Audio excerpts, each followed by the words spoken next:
All right, so I've got an email I'm going to be answering. This lady has written to me, and this is going to be a sugar-free response. No sugar in this one. I'm not trying to be ugly, but I do have to be honest. So let's get right into it. All right, so Enid says, I want the wingman's advice. I'm a 61-year-old divorced woman. I work remotely, but making ends meet for me is hard.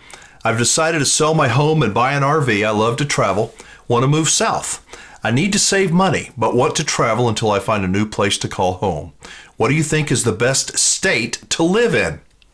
I'm tired of the winters up north.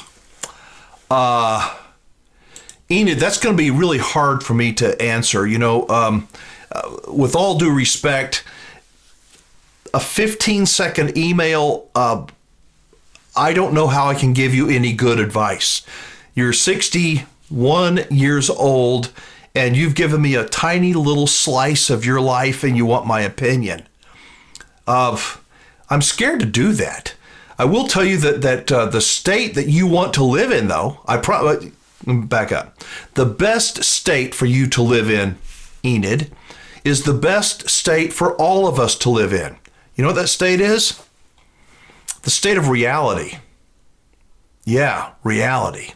I don't like waking up looking like this every day, but it's the reality. And for us to not look at reality, for us to believe in some fantasy, I don't know your financial situation. I don't know if you've won the lottery.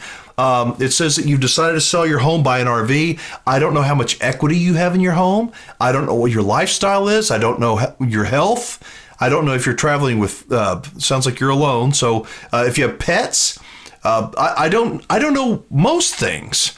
I do know that it is easy to get influenced, intoxicated, I say, by watching YouTube videos, by going to RV shows, by listening to all the great stuff. And RVing can be great. But let me tell you something. RVs are a whole lot like children. They require a lot of time if you want to raise them right.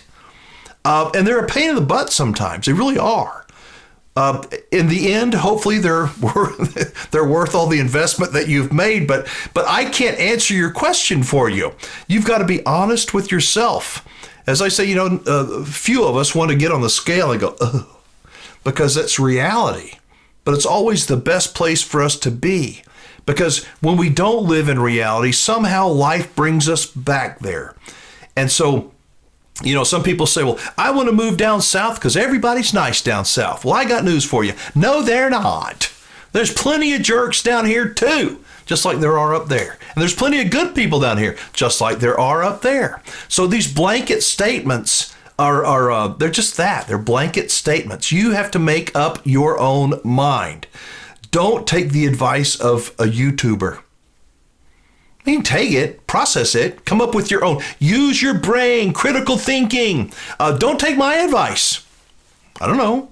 I've made plenty of mistakes in my life. I've failed my way forward in life. But make up your own mind. Don't go blindly into something. Don't think that, I'm going to get an RV. I'm going to live cheap and happily ever after. Maybe not perfect, but things are going to be so great. I wish it was that way. I swear I wish it was that way, but it is not. Life gets in the way. Like I said, there's good people everywhere. There's bad people everywhere. It is up to us to figure it out, to sort them out, to find out what we're going to be like, what we want to be attracted to. Just because a fifth wheel may be good for one set of RVers may not be good for you. You have to decide what is best for you. Not all RVers are nice. Not all of them are jerks. There's plenty of them in between. So I'd like to know what you think. I know that, Enid, you're looking for maybe not the secret to happiness, but the secret to happiness, I don't think it's an RV. An RV may be a part of that equation, but the secret to happiness is being honest, understanding the best state to live in is the state of reality, and what you can do to make your reality and the reality of those you love even better. We all want to be heard. I want to hear from you. What do you think? Post your comments down below. Better yet, you can call, leave me a voicemail message, and I may play it on the show and give you my comments and response. So thank you, Enid, very much. I'm Alan Warren, the RV Wingman. I'll catch you next time.